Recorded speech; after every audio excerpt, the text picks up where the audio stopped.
Hi, and thanks for joining me for another video. My name is Alonzo, and today we're going to be making a roasted tomatillo salsa.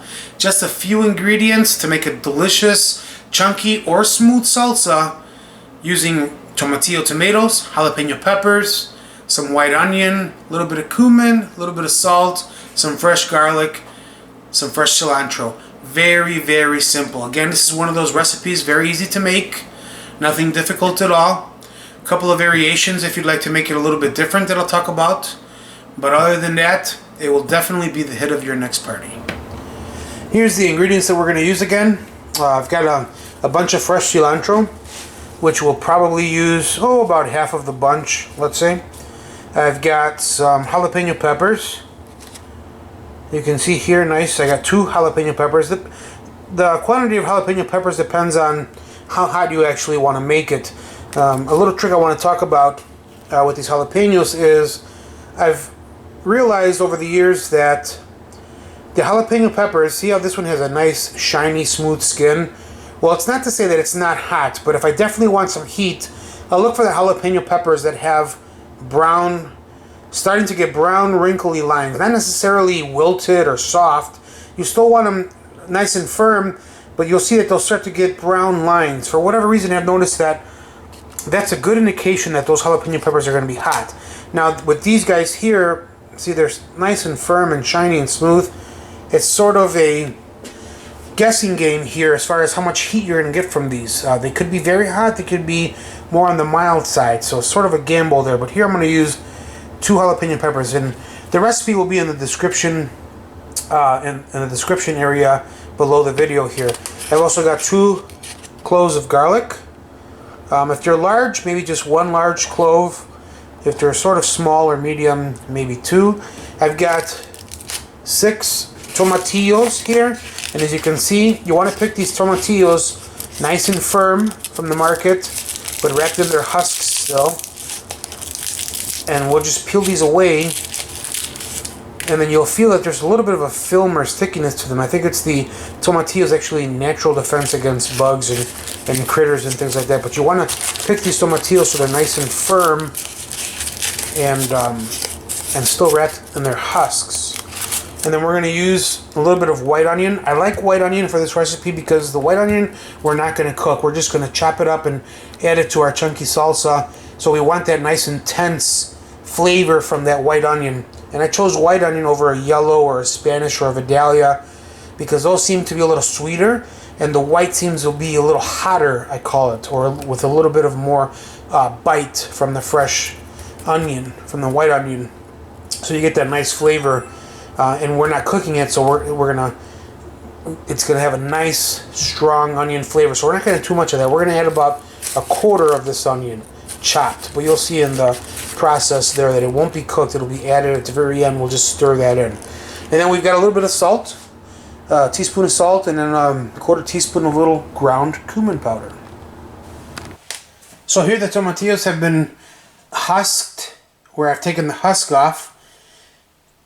I've also taken the stem off. You'll see they have a little bit of a stem, but you just want to get rid of most of it there. Just got a little bit of a pit there. If you're a little finicky about that, you can certainly take that out if you'd like. But just remove the stem, the husk, and give them a good wash, because like I said, they'll have a little tackiness to them because it's their natural defense against critters. Same thing with the jalapenos. The jalapenos have been washed, and I just snapped the stem off. You can certainly slice it off if you'd like.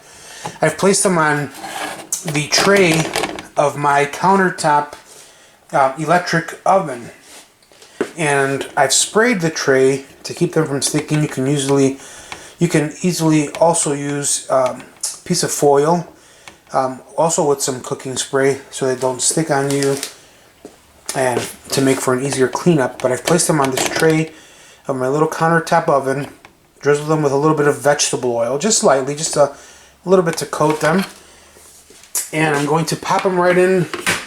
This is my little countertop oven here. It's a Black & Decker, not very expensive at all. You can probably even find them used for $10 or $15, but it's a Black & Decker. I've got it set to broil, nice and hot. I've preheated it, and I'm going to place these tomatillos and peppers right into this oven here, right under the broiler there.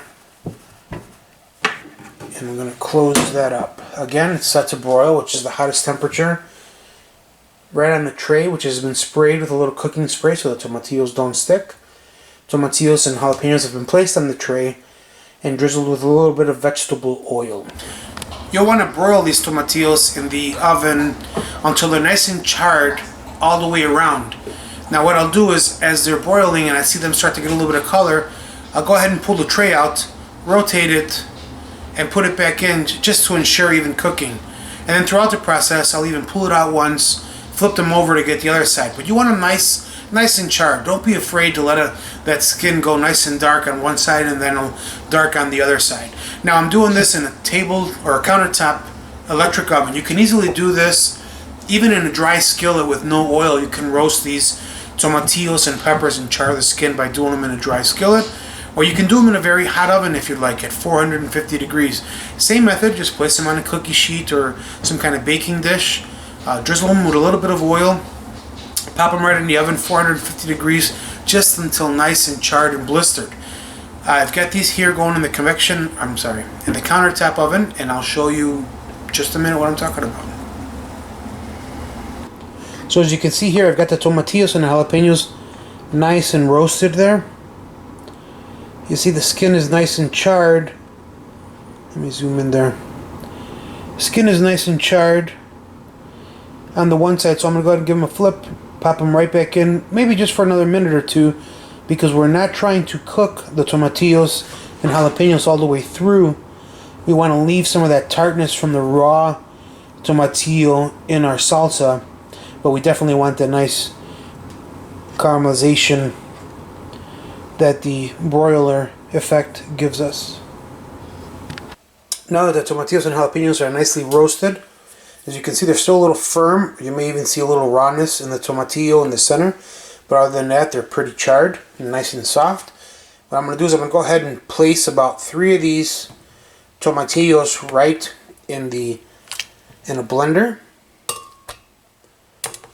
Careful, they're going to be a little squishy. Now we're going to use all that juice, but first we're going to start off with 3 of the tomatillos right into the blender, along with both jalapenos and also 2 garlic cloves. Now these are the items that are going to give us the base to our salsa. We're going to the first 3 tomatillos is going to help us puree the jalapeno and onion so that there are no large pieces of garlic. Jalapeno and garlic. It's going to help us puree the jalapeno and garlic so that there are no large chunks of jalapeno or garlic for anybody to bite down on and get discouraged and not eat the salsa again. So again, we're placing 3 of the roasted tomatillos in the blender, along with the 2 garlic cloves and also the 2 jalapenos. And we're going to blend that until smooth. We're going to vent the top a little bit. Anytime you're blending anything hot and liquid, you have to vent the lid, otherwise you can create a little explosion in your kitchen and really hurt yourself. So we're just going to vent a little bit, and we're going to go ahead and set this blender to pulse. So we're just going to hit that a couple of times.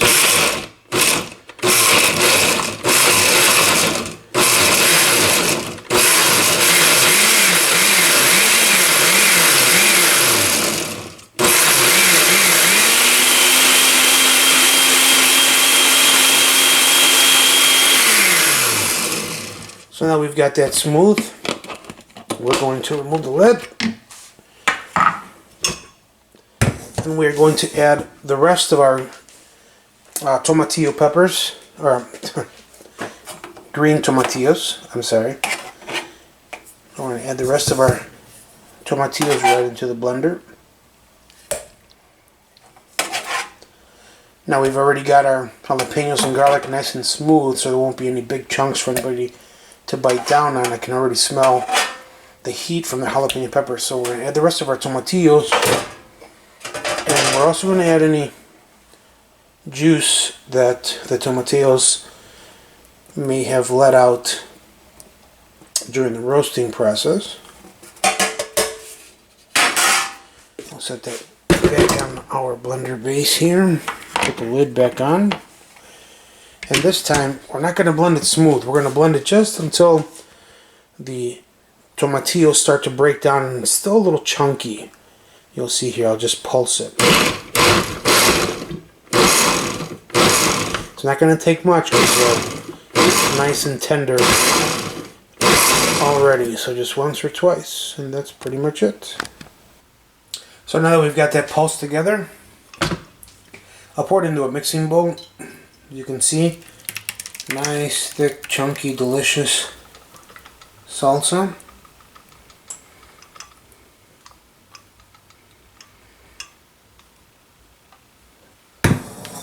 And then at this point, we're going to add in our rough chopped onions and rough chopped cilantro. Now, if you don't like the chunkiness of the onion, you can always add that in to the blender with the tomatillos when you puree the jalapeno and garlic cloves, so you don't have these large chunks of onion. I love these personally. Some people don't like seeing that in the salsa and would prefer it smooth. So you can go ahead and throw them in there with the jalapenos and the garlic and the first tomatillos and puree it until smooth. But if you do that, I recommend you reduce the amount of onion, because the more you break it down, the stronger the onion flavor will be. Same thing with the cilantro. Some people, it's rough chopped here. Some people like it a little more minced. Some people don't like to see it at all, but love the flavor. So again, it's one of those items you can add in the beginning of the pureeing process with the garlic, jalapenos, and the first set of tomatillos, and just blend that until smooth. But here I'm adding it so to give my salsa a little bit of texture and body. Bear with me a second here.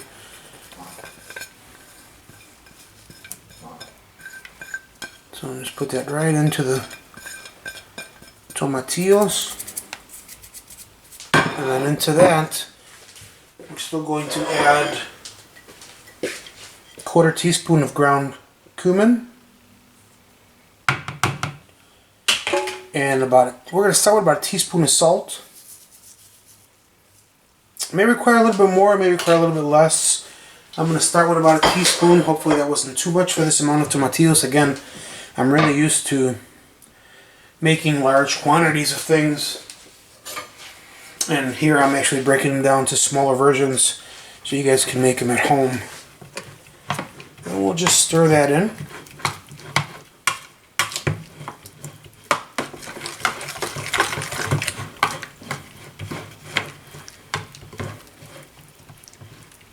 And again, the quantity of onion, the quantity of cilantro, even the cumin, it's to your liking. If you love cilantro, by all means add more. If you don't like it as much, you can reduce the amount. Same thing with the onion. As you can see, there's just enough in there to give it some body, some texture, some flavor. We'll stir that all together and then give it a taste.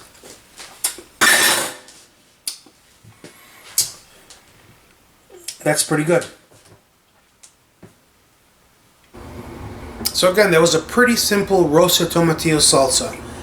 A couple of variations to the salsa would be adding a little bit of diced firm avocado to the salsa, either in nice chunks like we did the onion, or you can actually puree it smooth into the salsa for a little more body into the salsa when you puree the initial garlic and jalapeno and tomatillos. Now again, this whole salsa can be made completely smooth if your preference isn't that nice, chunky, delicious texture. You can just puree all the ingredients together. But again, you may have to adjust the amount of onion and cilantro, because the more you puree it or break it down, the more flavor it's going to release. It's going to be a lot more pungent than it would be like as if we were adding it like we did now, where we're just rough chopping it. Again, the cilantro I rough chopped. Some people don't like those larger pieces of cilantro, so you can mince that or you can puree that. Same thing with the onion. If you want to go a little smaller, by all means, or if you'd like to puree it, by all means, just put all the ingredients together in the blender, puree it until smooth. it will still be just as delicious. Just adjust the quantities and the cilantro and onions. Now, a lot of tomatillo salsas do call for raw tomatillos. That isn't necessarily a bad thing. It's a whole different flavor. Raw tomatillos can be a little tart and tangy, which lend a really nice flavor to the salsa. That's why when I roasted them or blistered them, you don't want them to completely break down or cook through, because you still want some of that tartness or tanginess of the tomatillo pepper, or tomatillo. I don't know why I keep saying tomatillo pepper.